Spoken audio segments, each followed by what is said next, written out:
मैं हूं धर्मवीर सिंह देओल और आप सबका इस YouTube चैनल पे बहुत बहुत स्वागत करता हूं। दोस्तों, आज की इस वीडियो में हम बात करेंगे ऑस्ट्रेलिया के टूरिस्ट वीज़ा के बारे में। जो ये वीज़ा है ये फ्रेश पासपोर्ट पे आया है, किसी भी तरह की कोई भी ट्रैवल हिस्ट्री नहीं है। एप्लीकेंट अनमैरिड है और अगर एज की बात की जाए तो 33-34 ईयर के बीच इनकी एज है। प्राइवेट कंपनी में काम करते हैं। तो आज की इस वीडियो में हम इनकी प्रोफाइल के बारे में बात करेंगे, डॉक्यूमेंट कौन कौन से हमने सबमिट किए थे इस वीज़ा के लिए वो भी हम इसमें बात करेंगे, फाइनेंशियल डॉक्यूमेंट के बारे में बात करेंगे, एम्प्लॉयमेंट रिलेटेड डॉक्यूमेंट्स के बारे में बात करेंगे, हमने क्या पर्पस ऑफ विजिट दिखाया था वो भी हम इस वीडियो में बताएंगे, और हमने क्या अगर आप ऑस्ट्रेलिया के लिए अप्लाई करने वाले हैं तो इस वीडियो के लास्ट में मैं आपको कुछ टिप्स एंड ट्रिक्स भी दूंगा जिन्हें फॉलो करके आप अपना भी वीज़ा हासिल कर सकते हैं।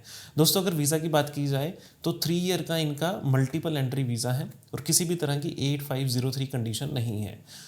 अब दोस्तों, सबसे पहले हम बात कर लेते हैं कि क्लाइंट की प्रोफाइल कैसी है। जो हरमनजीत सिंह है 1990 का बोर्न है। अगर एज कैलकुलेशंस की जाए तो अराउंड 33-34 ईयर के बीच इनकी एज बनती है। मल्टीनेशनल कंपनी में बेंगलोर में काम करते हैं और जो इनकी कंप्लीट फैमिली है जिसमें इनके फादर, इनके मदर, इनके ब्रदर जो हैं वो पंजाब में रहते हैं। और इस केस में अगर हम रिस्क की बात करें तो बिल्कुल फ्रेश पासपोर्ट था और किसी भी तरह की कोई भी ट्रैवल हिस्ट्री नहीं थी। एज छोटी होने की वजह से इनके रिफ्यूज़ल के चांसेस भी थे। बट यहाँ पे इनके पास जो सपोर्टिंग डॉक्यूमेंट है जिसमें फाइनेंशियल डॉक्यूमेंट, एम्प्लॉयमेंट डॉक्यूमेंट और इनके जो फैमिली के डॉक्यूमेंट हैं उसकी वजह से इनकी फ़ाइल जो है वो स्ट्रेंथ हुई और जो इनको वीज़ा मिला है। अब दोस्तों, हम बात कर लेते हैं कि हमने कौन कौन से डॉक्यूमेंट सबमिट किए थे। तो सबसे पहले हम बेसिक डॉक्यूमेंट्स के बारे में बात करते हैं। बेसिक डॉक्यूमेंट में हमने इनका पासपोर्ट, इनका आधार कार्ड और इनका पैन कार्ड हमने यहाँ पे सबमिट किया था। अगर एम्प्लॉयमेंट डिटेल्स की डॉक्यूमेंट्स की बात की जाए तो हमने यहाँ पे इनकी confirmation letter, employment letter, salary slip हमने यहाँ पे सबमिट की थी। अगर इनकम एंड फाइनेंशियल डॉक्यूमेंट की बात की जाए तो इनके पास 2 साल की ITR थी, 2 साल की हमने सबमिट की थी। प्रॉपर्टी वैल्यूएशन रिपोर्ट इन्होंने बनाई थी। इनके क्रेडिट कार्ड की स्टेटमेंट हमने यहाँ पे सबमिट की थी और साथ में हमने इनकी बैंक स्टेटमेंट को सबमिट किया था। फैमिली डॉक्यूमेंट्स में हमने इनके पेरेंट्स हैं उनके आधार कार्ड और उनके अदर डॉक्यूमेंट्स हमने यहाँ पे सबमिट किए थे। अब दोस्तों, हम बात कर लेते हैं कि फाइनेंशियल डॉक्यूमेंट में हमने कौन कौन से डॉक्यूमेंट सबमिट किए थे। जो जैसे मैंने आपको पहले बताया कि 6 मंथ की हमने बैंक स्टेटमेंट यहाँ पे शो की थी जिसमें रेगुलर इनकी इनकम एंड सेविंग है। जो डिटेल जानना चाहते हैं कि बैंक स्टेटमेंट कैसी होनी चाहिए तो ऑलरेडी हमने वीडियो एक यूट्यूब चैनल पे अपलोड की है, आपको आई बटन में वो लिंक मिल जाएगा, आप देख सकते हैं कि कैसी स्टेटमेंट आपको बनानी चाहिए। उसके बाद दोस्तों, हमने बैंक बैलेंस सर्टिफिकेट जो है यहाँ पे अपलोड किया था और ये बैंक बैलेंस जो सर्टिफिकेट है ये हमने स्टैम्प करवा के वहाँ से मंगवाया था। 2 साल की ITR हमने यहाँ पे सबमिट की थी। 6 मंथ की हमने सैलरी स्लिप यहाँ पे सबमिट की थी। एम्प्लॉयमेंट के जो लेटर हैं और डिक्लेरेशन ऑफ ट्रांजैक्शंस हैं वो हमने यहाँ पे सबमिट किए थे, क्योंकि इनके अकाउंट में कुछ जो ट्रांजैक्शन है जहाँ पर पैसा आया था, पैसा गया था, तो वो काफ़ी बड़ी अमाउंट में था, तो हमें डिक्लेरेशन चाहिए थे जिससे हम इनका जो सोर्स ऑफ फंड है उसे क्लियर कर सकें। अब दोस्तों, हम बात कर लेते हैं एम्प्लॉयमेंट डिटेल्स की।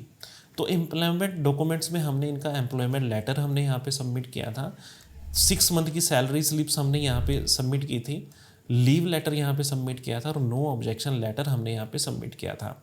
इसमें जो इनका लीव लेटर और नो ऑब्जेक्शन का जो फॉर्मेट है वो हमारी तरफ से प्रोवाइड किया गया था। उसके बाद में इन्होंने कुछ अमेंडमेंट करके अपनी कंपनी से साइन करवा के हमें ये भिजवाया था।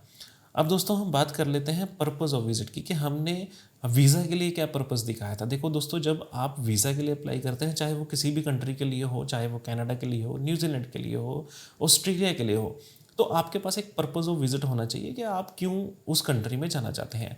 तो हमने यहाँ पे, क्योंकि इनका कोई भी वहाँ पे रिलेटिव नहीं है, कोई भी उनका नोन नहीं है, तो हमने सिर्फ टूरिज़्म को ही यहाँ पे जो है पर्पज़ ऑफ विजिट में दिखाया था। और यहाँ पे दिखाया था कि ये ऑस्ट्रेलिया जा रहे हैं क्रिसमस एंड न्यू ईयर का जो फेस्टिवल है उसे सेलिब्रेट करने। क्योंकि इन दिनों क्या होता है कि जब क्रिसमस होती है या न्यू ईयर होता है तो मैक्सिमम लोग अप्लाई करते हैं, जिसकी वजह से मैक्सिमम एप्लीकेशन आती हैं। वीज़ा ऑफिसर के पास कुछ टाइम कम होता है, जिसकी वजह से उन्हें जो है अपना बैकलॉग क्लियर करना होता है और कई बारी जो बिल्कुल ही जो कमज़ोर फाइल्स होती हैं उनको भी अब वीज़ा मिल जाता है। तो इसी की वजह से जो ये हमने पर्पस यहाँ पे दिखाया था। अगर आइटनरी की बात करें तो 15 दिन का हमने यहाँ पे टूर प्लान दिखाया था, जिसमें हमने 2 सिटी दिखाई थी, जिसमें मेलबर्न और सिडनी को हमने यहाँ पे दिखाया था। जो हमने क्रिसमस दिखाई थी वो हमने मेलबर्न में दिखाई थी और जो न्यू ईयर है वो हमने सिडनी में दिखाया था। उसके साथ हमने इनकी होटल बुकिंग्स, इनकी फ़्लाइट टिकट और डे टू डे हमने ट्रैवल जो एक्टिविटी है, आइटनरी है, वो भी हमने यहाँ पे सबमिट की थी। अब दोस्तों हम बात कर लेते हैं कि अगर आप भी ऑस्ट्रेलिया का टूरिस्ट वीज़ा हासिल करना चाहते हैं तो कौन कौन से टिप्स एंड ट्रिक्स हैं जिन्हें फॉलो करके आप अपना वीज़ा हासिल कर सकते हैं। तो सबसे पहले आप हमेशा अपने जो फाइनेंशियल डॉक्यूमेंट है उसे ज़रूर सबमिट करें, जिसमें आपकी बैंक स्टेटमेंट होनी चाहिए, आपका बैंक बैलेंस सर्टिफिकेट होना चाहिए, आपकी आईटीआर होनी चाहिए।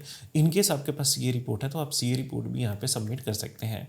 उसके बाद दोस्तों आपको ये बताना पड़ेगा कि आपके यहाँ पे काफ़ी जो एम्प्लॉयमेंट टाइस हैं जिसकी वजह से आप वापस आओगे। देखो, जो वीज़ा ऑफिसर है वो तब तक आपको वीज़ा नहीं देगा जब तक आपके वापस आने का रीज़न उसे पता नहीं चलेगा। तो वापस आने में आपकी फैमिली टाइज, आपके एम्प्लॉयमेंट टाइज ही कंसीडर होते हैं।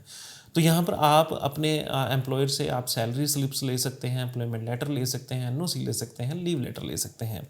उसके बाद दोस्तों हमने इनकी जो फैमिली की डिटेल यहाँ पे सबमिट की थी और जो फैमिली के पास प्रॉपर्टी है हमने वो भी यहाँ पे अटैच की थी।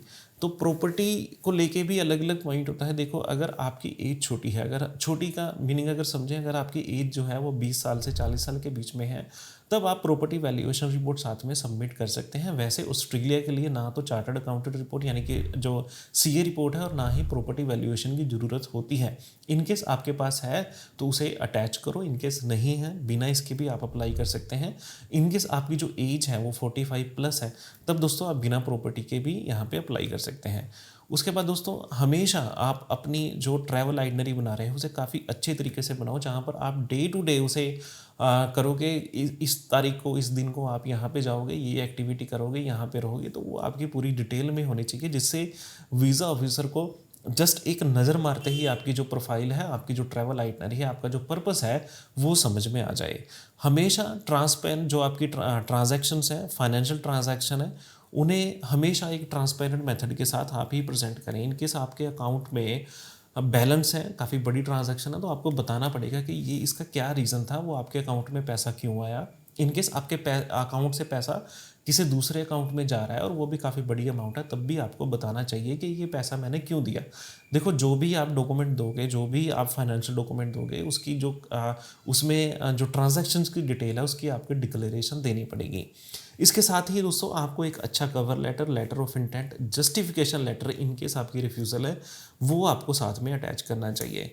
तो ये दोस्तों हमारी आज की वीडियो थी जिसमें मैंने आपको ये बताने की कोशिश की कि अगर आपकी जो एज है 30 साल से 35 साल के बीच में है, आप मल्टीनेशनल कंपनी में, प्राइवेट कंपनी में काम करते हैं और आपके पास 6 मंथ की बैंक स्टेटमेंट, 6 मंथ की सैलरी स्लिप अवेलेबल है, तब आप दोस्तों वीज़ा के लिए अप्लाई कर सकते हैं। इन दिनों जो वीज़ा है काफ़ी अच्छा आ रहा है क्योंकि फेस्टिवल सीज़न है। अगर आप अप्लाई करना चाहते हैं तो ये बिल्कुल ही राइट टाइम है। अगर आप हमारे थ्रू अप्लाई करना चाहते हैं, स्क्रीन पे नंबर विजिबल है, आप हमें कॉन्टैक्ट कर सकते हैं। तो उम्मीद करता हूँ कि ये वीडियो आपको अच्छी लगी होगी, इन्फॉर्मेटिव लगी होगी। तो चलिए दोस्तों, आज की इस वीडियो में इतना ही, मिलते हैं अगली वीडियो में।